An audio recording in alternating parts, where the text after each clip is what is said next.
everyone, welcome back to another video. For this week's video, we are going to be going through a deep dive of a comparison of Perth against some of the other major cities in Australia, as well as why we moved here, and maybe I'll give you enough information so that you can decide whether Perth might be a city that you'd be comfortable living in as well. And I'm not just going to sit here and tell you that it was for the sunshine and the beaches, because of course that's obvious.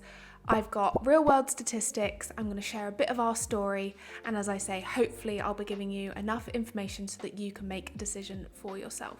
And at the end of this video, I will be sharing some reasons that maybe you might not be best suited to Perth, or lots of questions I get asked about, is this really true? And yes, some of those maybe less glamorous sides about Perth that are definitely worth addressing in this conversation. So let's just jump straight in. I thought I'd start with a little bit about my background. So if you've been following for a while, you will know that my husband Jamie and I, we moved to Perth, Australia in November of 2024. And before this, I had spent about 6 months in Australia 9 years ago, and I had spent 6 months living in Sydney, attending the University of Sydney.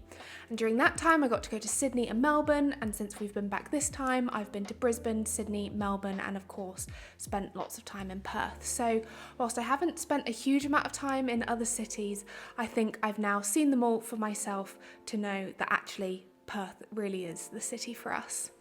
So the first and the main and the most important reason why we are in Western Australia is quite a boring one actually. It's because that's where Jamie's job was. So we are here on the subclass 186 visa under the Labour agreement stream, and basically with Jamie's job, Western Australia was the first state to offer this for his profession. So it's quite a long recruitment process. I think I have spoken about this elsewhere, but we spent about 2 years under the recruitment process and the visa process to get here. And it was just Western Australia that was the first to offer this as an option. So yes, it very much was driven by the job, and then when I was looking at my job prospects as well, so I work in the offshore energy sector, and so Perth was also perfectly aligned for my work. So I think this is probably the case for a lot of people. Moving to Australia is such a question of visas and job availability that going where your job is most in demand could be a really good call for you.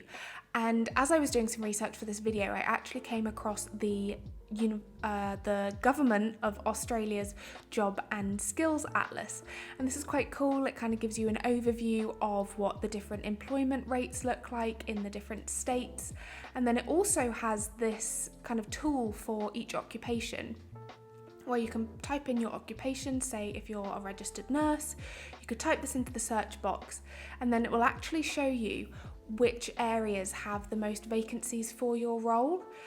So I thought this was pretty cool if you're maybe just having an explore and you're really at the first part of looking at where you might like to go in Australia. That may be a really good tool for where to start looking. So that's the Job and Skills Atlas through the Government of Australia. So that's number one, that is job prospects is the main reason we're in Perth. Which brings us on to reason number two. Now, we could have the most amazing jobs with the most amazing visa, and if it wasn't somewhere we wanted to live, we simply would not be here. So the rest of the reasons are more of the reasons that really forced us to say yes to coming to Perth. And so the second on the list is, you've guessed it, the weather. So I thought I would pull together some different statistics on the weather here in Perth and how it compares to the rest of Australia.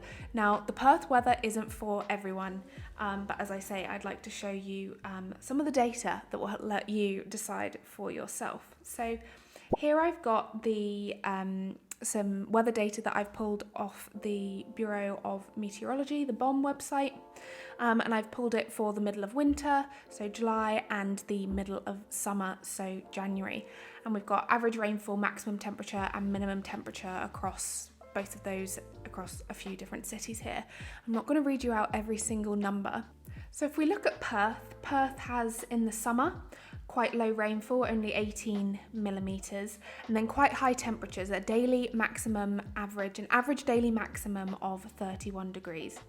Whereas in the winter, we come across to July, we've got quite a lot of rain, we've got 148 millimetres and reasonably low temperatures. So we're getting down to kind of an average daily maximum of 18, which, by the way, is higher than what we'd be used to in summer in Scotland, but that's besides the point. So Perth is hot and dry in the summer and moderately cool / warm and really rainy in the winter.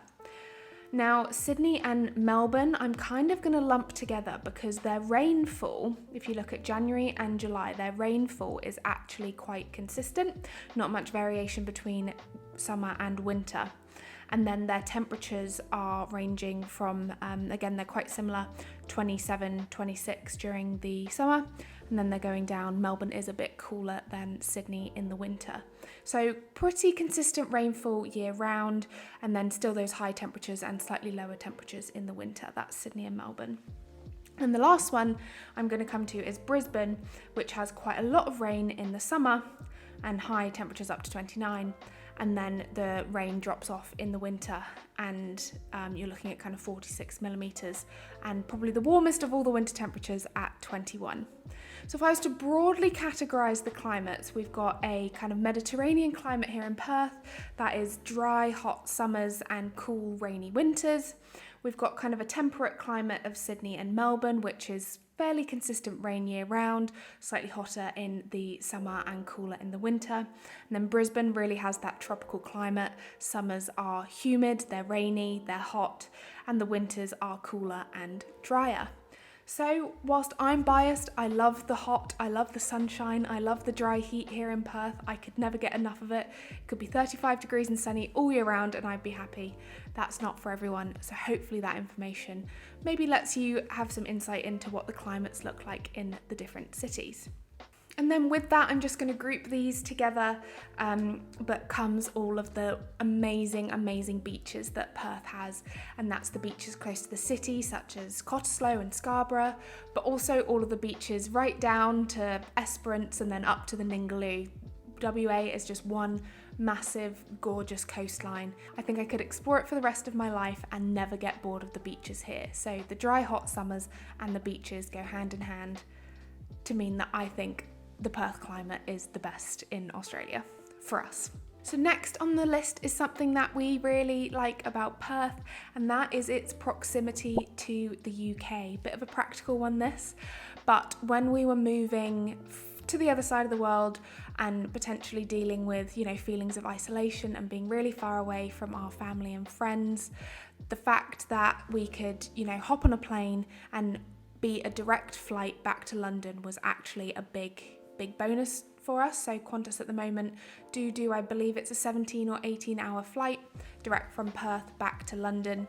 If you're going to live on the East Coast, you'll be having to stop off somewhere. So that is just a very practical reason why we wanted to be here, just knowing that anything could happen back at home and we were just one flight away was actually really comforting to us. So fourth on the list is the small town feel that you have here in Perth, and this is a big one that gets talked about a lot, and I also get a lot of DMs on Instagram about this. Is Perth quiet? Is Perth boring?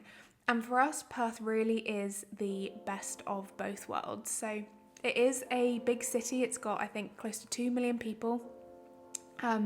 Which compared to where we moved from Scotland is about 10 times the size of where we were living before. And Jamie and I have always we've never lived in massive cities. I did, as I say, a little bit of time in Sydney, and I also spent a year living in London, England. And to be honest, we find cities quite overwhelming, very expensive. And yes, you've got all these things to do on your doorstep, but when you realise how tired you are from having to commute everywhere and how expensive these things are, we've found that city life has never quite been for us. So what we have in Perth, we think, is the best of both worlds. We've got a small town feel where there's lots to do, very low-key activities, lots of outdoorsy activities. People are more than happy to, walk along the beach or just lie in the sand, and lots of kind of outdoor activities like that. Or you also have the option for some of those more city-like activities. Some of the favourite things that we've done that have made us feel like we do live in a big city is we've been to some sporting events at the Optus Stadium. So we went to see the T20 cricket, the Big Bash League, which was great. We've also got tickets lined up to go and see the Ashes in November, which we are very, very excited about. And that's just something that was not possible in Aberdeen, to go to a big stadium like that to see some exciting sporting events. Some other highlights that I've been to, the Fremantle Street Arts Festival was great. Just street art on every corner, performances, people swinging from massive structures, and yes, just immaculate vibes in Fremantle over Easter weekend for the Street Arts Festival. We both went to Fringe World in February, I believe, which is, I think, the third largest fringe in the world. Of course, we have been to the Edinburgh Fringe, and this was a slightly different experience, but we still really, really enjoyed it. And then I do recall that over the summer, a lot of weekends, a lot of Saturdays, there were actually fireworks on at Elizabeth Quay. Again, something that is just great, and loads of people congregate in the city for that. So those are some of the things that we've enjoyed doing, as well as the usual just exploring the bars, pubs and cafes. They probably are less busy than you'll get in other cities. Of course, Melbourne is just known for that really vibrant nightlife. The pubs are packed, the streets are packed, you know, everybody is just out having a whale of a time all the time. That's definitely not the vibe in Perth. I've often been to really nice bars at like 7 o'clock on a Friday night and been the only one in there. But as I say, for us, the balance is perfect. I really enjoy the slow, more laid back pace with the option to go and do stuff if we really want to. So the fifth thing on the list is house prices. So I have pulled up the domain.com.au. They do kind of a quarterly, I believe, report on the median house prices in Australia, in the various cities, major cities, and I'll pop that up here. And what it shows is that, first of all of the house prices here, for us having moved from a much smaller town, all of the house prices are quite high, and that Australia, I think, is known for that, quite high property prices. But at the very top end of the scale, we have a median property price in Sydney of almost $1.7 million, which is just astronomical. And then we've got sixth on the list, we've got Perth at $917,000. So a massive difference between house prices between Sydney and Perth. To be honest, you know, we are still finding this to be a very, very expensive housing market to get into, and Perth is particularly growing very quickly. I think it had something like 20% growth in the past year, which is just insane. But when you're looking at kind of house prices in Australia, a lot of people are saying that Sydney in particular, Sydney, Melbourne and Brisbane are just so expensive to try and get on the property ladder, and that maybe you're better off choosing a city where the housing prices are more affordable. So those are all the really great reasons why we came to Perth and why we're really enjoying Perth, and quite frankly why I think Perth may well be the best city in Australia to live in. That is a big disclaimer. I think it is the best city to live in. So here are some of the things that you should maybe consider if you're looking to move to Perth, and maybe some of the scenarios in which I wouldn't 100% recommend that Perth is for you. And the first is that maybe if you are somebody who spends all of your time enjoying nightlife, festivals, are really into kind of city culture and everything that brings, maybe if you've moved from somewhere like Sydney or London and really thrive in those environments, you probably are going to find the slower pace here in Perth a bit of a shock to the system. And as I say, being the only one sat in a bar at 7 p.m. on a Friday night is a very strange feeling if you're from one of these cities where there is something really exciting going on every street corner all the time. So if that's you, I would really, really question whether Perth would be the place for you. The other thing that you should just maybe be aware of is that whilst there is lots of beautiful countryside and lots of beautiful beaches around Perth, I personally find it very samey. You know, you can travel for a day down to Esperance, and once you get to Esperance, things are very different, but in the space between here and Esperance, things look very much the same.